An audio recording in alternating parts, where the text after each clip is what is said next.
Nina Turner first rose to prominence in 2008 when she was elected to the Ohio State Senate. She became the chamber's minority whip in the 129th General Assembly. She stayed in the state Senate until 2014, and she became very involved with the Bernie Sanders campaign, as was I.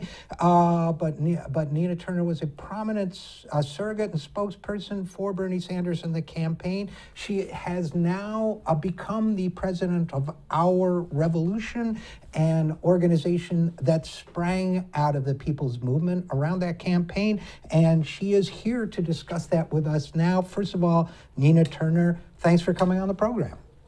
Thanks for having me, Richard. Secondly, congratulations on becoming the president of Our Revolution. How long have you been in the new position now? Oh my gosh, seems like only yesterday, but we made the announcement at the end of June, so it's been a full month for me. But I'm not totally new to Our Revolution, as you may know, but I want your listeners to know I was on the board of Our Revolution previously, so it wasn't just totally new. But in terms of this position, I am very excited about the opportunities to grow our grassroots base, to keep them energized and excited to change their destiny, the political destiny in this country through the grassroots. Well, and I was thrilled, and I say that in all sincerity, I was thrilled to hear that that you were going to be taking the position. And I guess a good place to start would be, at least in my mind, what do you consider Our Revolution to be? Is it a political group? Is it a movement group? Is it an electoral group? Is it all of the above? If you had to give the just short box top version, how would you describe Our Revolution? Well, I would say all of the above. I mean, we really, as you know, Our Revolution was born from the campaign of Senator Bernie Sanders, how he ignited an entire nation and just really changed how people interface with their government in the 21st century, and reminding people that the power is in their hands, that there really is no other organization that's national in focus, but that is multi-issue membership driven, or what I like to say, the grassroots, the citizen leader driven, people and the planet over profits. Electorally, we advocate, and we really empower our local affiliates, of which we have about 370 right now, Richard, all over the country. I'm so excited. And we even have 7 in other countries. So we can actually say that Our Revolution is internationally, but the whole notion of people and planet over profits. Electorally, we advocate directly with the grassroots for progressive candidates from school board member all the way up to the federal level to run and decide and change their destiny. And we also, not only do we endorse candidates, but we also endorse issues. So, for example, the Healthy California Act was something that we were very much engaged in with the national nurses.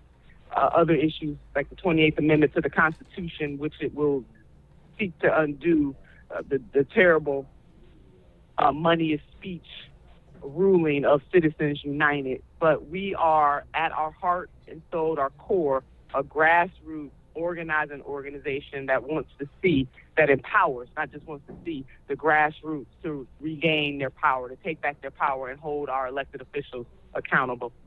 I like the way you put that, because it kind of, in my mind, it inverts the old formula we were operating on, certainly in electoral politics for all these years. It would be, well, personality-driven, I would say. Bill Clinton goes on Arsenio and plays the saxophone. George W. Bush, supposedly somebody you'd want to have a beer with. Not me personally, but, supposedly.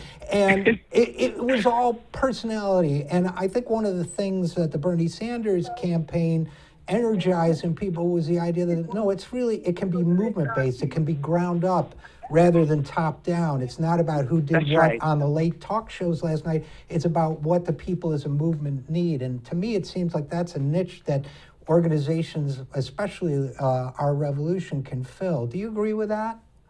I absolutely agree with it. And it is a must, especially in this toxic political environment where people are losing so much hope, where they don't believe in either party, where they feel as though the system has been rigged against them, and in many cases it absolutely has, and they can't tell the difference between a corporatist Democrat or a corporatist Republican. They're all the same. They may have different initials, but they're pretty much all the same. People are craving for the opportunity and the outlet to know that they can seize the day, the carpe diem.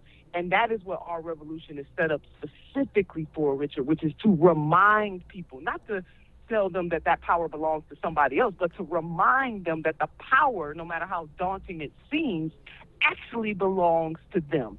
And that people we elect to office, from dog catcher to the president, have to answer to the will of the people, and that we cannot abdicate our responsibility to be actively engaged at all times, to make demands, to challenge the system, and to push for a more equitable society. That is what we're standing up for in our revolution, and we cannot do it without the grassroots. As you know, when the senator ran, he reminded people all the time that this is not about me, it is about us.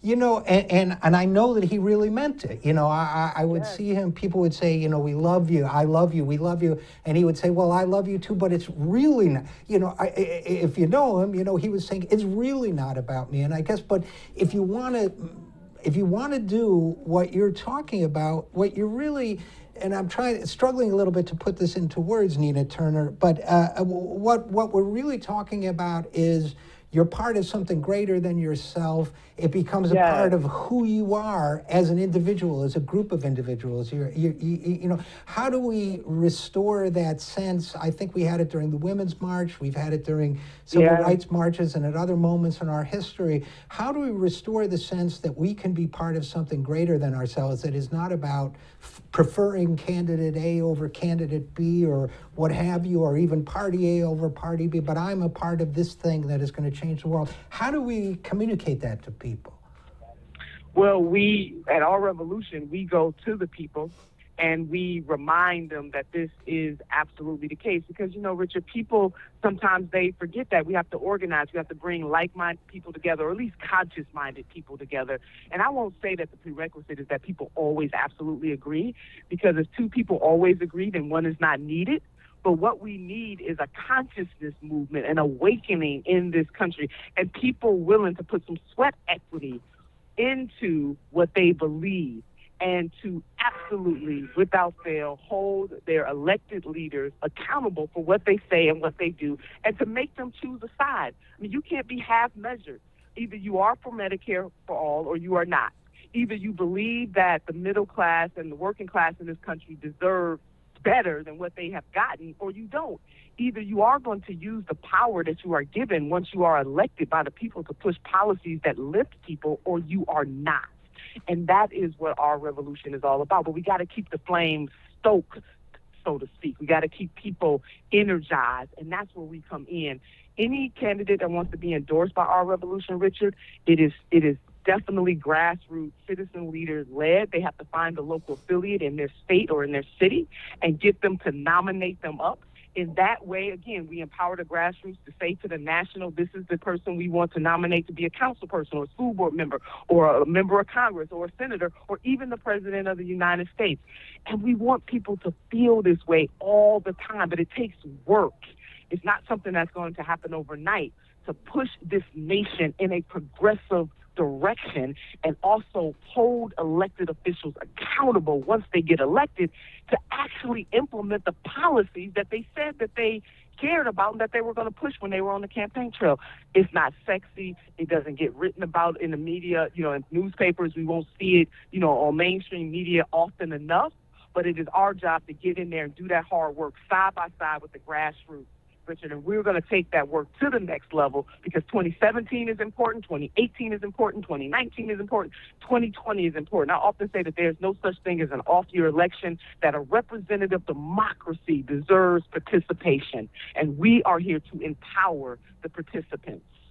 You know, you said that this kind of work isn't sexy. Well, I think it's kind of sexy. I do too. We're talking with Nina Turner, president of Our Revolution, and you know, one of the words that came to mind as I was listening to you, was clarity.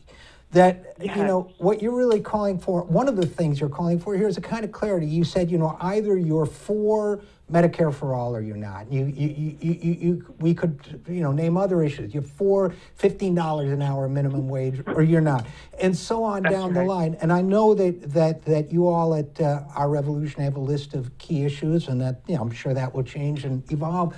But, you know, one of the things we've seen in our politics, I was talking earlier about this whole personality-driven way it's worked for all these years. One of the things that I think is changing now, and I see it in a conversation around Medicare for all, is that, no, we don't want, you know, we heard recently, you know, we saw a decent statement from the Democrats, but we were told that Medicare for all is on the table. Well, that, to me, that is not clarity, you know. That's right. It is okay when you pick it up off the table and you say, this is what I'm fighting for, then we can talk about how to get there. We can talk about strategies, implementation. That's right. But what you're really talking about, I think, is a set of policies that reflect a core set of values that people can get around, identify themselves with, and join a movement to fight for. Isn't that right? That's it, Richard. And one of the reasons why our Summer for Progress, certainly you're absolutely right, those won't be all of the issues, but we picked some very key issues. And we picked those because those bills that we picked, Medicare for all, free college tuition, the Robin Hood tax, the $15 an hour minimum wage, the making sure that women have medical rights and access to abortion, which is a medical procedure. That's an entirely another show that we can talk about that. But those are not figments of our imagination. Those bills actually exist. They were introduced in the Congress by Democrats. And what we are saying to the Democratic caucus of the House of Representatives, these are the bills that are before you right now, introduced by your colleagues. Show people in this country where you stand. Sign on to those bills. Don't equivocate. Sign on.